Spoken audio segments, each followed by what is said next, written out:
Halo semuanya, selamat datang di sesi pembahasan kita kali ini. Seneng banget nih bisa nemenin kalian, karena hari ini kita bakal ngebedah sesuatu yang mungkin kedengarannya biasa aja ya awalnya, tapi percaya deh, isinya bener-bener luar biasa.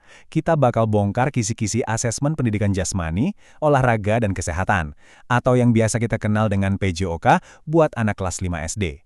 Kalau kalian mikir pelajaran olahraga anak umur 10 tahun itu cuma soal lari-lari, keringetan di lapangan, atau nendang bola, wah siap-siap kaget deh. Kurikulum yang satu ini ternyata ngasih pendekatan yang super holistik, modern, dan dalam banget tentang apa sih artinya hidup sehat di abad 21 ini. Yuk, langsung aja kita mulai eksplorasinya. Oke, jadi secara garis besar, materi ini tuh dibagi jadi 5 pilar utama nih. Ada aktivitas komunitas dan gerak, olahraga buat kesehatan mental, tantangan gaya hidup digital, rahasia label gizi, sampai panduan pemenuhan gizi seimbang. Jujur aja ya, pas ngelihat kerangka ini ngerasa banget kalau ini tuh bukan cuma sekedar kurikulum sekolah biasa. Ini tuh ibaratnya survival guide alias panduan bertahan hidup yang esensial banget buat anak-anak di zaman modern. Kita masuk ke bagian pertama, yaitu aktivitas komunitas dan gerak. Di pilar yang satu ini, kurikulumnya tuh nggak cuma ngajarin cara tubuh kita bergerak, tapi langsung ngehubungin gerakan fisik itu sama partisipasi sosial dan ngebangun komunitas. Intinya, ini soal seberapa kuat sih dampaknya kalau kita bergerak bareng-bareng.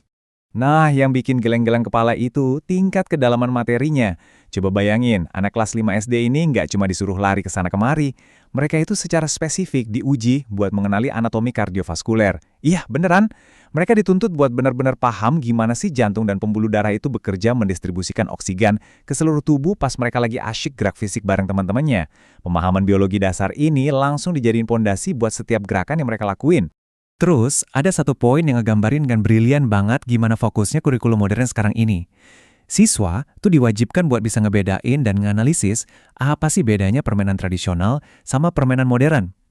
Mereka diajarin kalau permainan tradisional tuh bukan sekedar ajang nostalgia, tapi emang sarana yang sengaja dirancang buat ngebangun komunitas fisik, ada nilai-nilai sosial di situ, ada gotong royong, dan pastinya interaksi tatap muka yang sering banget hilang di permainan digital zaman sekarang.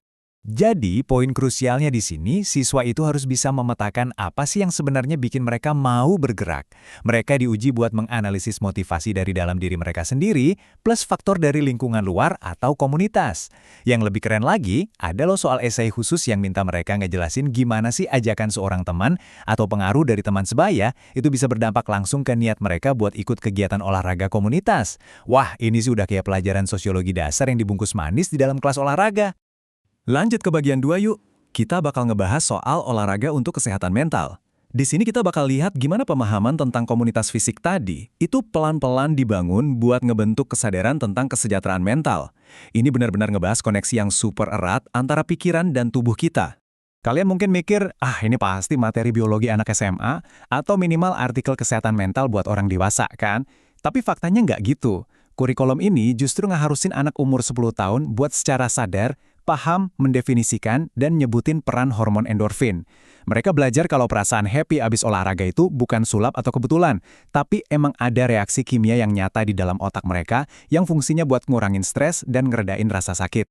Dengan ngehubungin aktivitas kayak senam pagi atau bahkan yoga dan meditasi kelompok sama kejernihan pikiran, dokumen asesmen ini tuh secara objektif nunjukin kalau gerakan tubuh diposisikan sebagai fondasi yang penting banget buat mental. Siswa diajak buat mengenali ciri-ciri kesehatan mental yang baik, mereka jadi sadar penuh kalau kesehatan fisik itu sebenarnya adalah pilar utama buat dapatin pikiran yang tangguh. Oke, sekarang kita geser nih, dari ngebahas internal tubuh kita, melangkah ke lingkungan eksternal modern lewat pilar ketiga kita, tantangan gaya hidup digital. Jujur, luar biasa banget, ngelihat pendidikan formal kita udah berani ngadepin realitas ini secara langsung. Kurikulum ini nggak pura-pura nutup mata sama keberadaan gadget loh. Malahan, mereka nanya langsung ke siswanya, apa sih sebenarnya definisi dari gaya hidup digital yang lagi generasi kalian jalanin sekarang ini? Anak-anak ini benar-benar dituntut buat aware sama lingkungan teknologi yang ada di sekeliling mereka. Pemetaan kompetensinya tuh disusun dengan sangat pas. Di sini, siswa diminta buat bersikap seobjektif mungkin. Di satu sisi, mereka harus bisa nentuin aktivitas positif apa aja sih yang bisa dilakuin di depan layar gadget, tapi di sisi lain, mereka juga harus berani dengan tegas nyebutin dampak negatif dan konsekuensi dari penggunaan teknologi yang kebablasan. Ini pastinya ngebentuk kebiasaan berpikir kritis terhadap rutinitas mereka sendiri. Dan intisari yang pada akhirnya bakal diuji ke mereka adalah gimana caranya ngebatasin main gadget itu. Siswa diuji kemampuannya buat ngerumusin cara-cara, naikin produktivitas, lewat pola hidup yang seimbang. Kayak, gimana caranya nyimbangin waktu di depan layar dengan aktivitas fisik nyata di luar ruangan? Buat anak umur segitu, ini tuh skill manajemen waktu yang mahal banget. Ninggalin dunia digital, sekarang kita masuk ke lorong supermarket nih, buat ngebahas pilar keempat kita, rahasia label gizi dan gimana caranya membedah makanan yang kita konsumsi. Percaya nggak percaya, bagian ujian esai di topik ini secara harfiah minta siswa buat nulisin tips langkah demi langkah gimana caranya ngebaca label gizi. Mereka harus paham betul fungsi label itu buat apa, di mana harus nyari informasi soal kalori atau nutrisi, dan apa sih tujuan utamanya kita ngebandingin komposisi dari dua produk yang berbeda sebelum mutusin buat beli. Pelajaran ini benar-benar negesin kalau nutrisi itu bukan cuma sekedar merhatiin deretan angka yang ngebosenin di belakang kemasan snack. Mereka secara aktif diajak buat membongkar misteri tentang apa aja sih yang sebenarnya masuk ke dalam perut mereka. Memahami fungsi zat gizi dan ngenalin komposisi makanan, itu jelas langkah pertama banget menuju kemandirian kesehatan. Nah, ini ngebawa kita ke pilar terakhir, panduan pemenuhan gizi seimbang. Intinya, gimana caranya mengaplikasikan skill ngebaca label gizi tadi ke dalam tindakan nyata buat ngebangun pola makan sehat sebagai bahan bakar masa depan mereka. Di poin ini, kita bisa lihat tuntutan pengetahuannya tuh spesifik banget. Anak-anak nggak cuma dicekoki nasihat basi, makanlah yang sehat, tapi mereka benar-benar diuji buat bisa nyebutin mana aja jenis sumber protein yang tepat. Mereka harus bisa mengidentifikasi fungsi pasti dari vitamin dan mineral di dalam buah sama sayur, ngejelasin kenapa tubuh kita butuh lemak sehat, sampai merincikan apa aja manfaat spesifik dari ngemil kacang-kacangan. Terus, kemampuan membandingkan di tahap ini juga vital banget. Siswa dituntut buat menganalisis realita dunia nyata dengan kritis.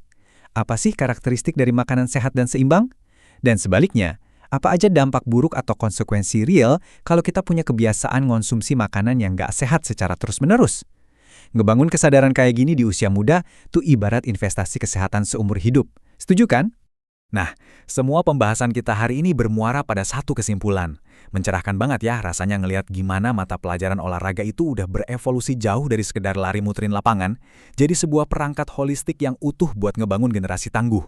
Dari belajar soal hormon endorfin, bahaya kecanduan gadget, sampai skill ngebaca label gizi di supermarket, ini nyisain satu pertanyaan provokatif yang kayaknya wajib banget kita renungin hari ini. Ngelihat betapa maju dan vitalnya keterampilan dasar kesehatan ini, kira-kira apakah kita sebagai orang dewasa udah benar-benar menguasainya, sesiap anak-anak kelas 5 SD ini? Terima kasih banyak ya udah gabung di eksplorasi kita kali ini. Sampai jumpa di pembahasan seru berikutnya.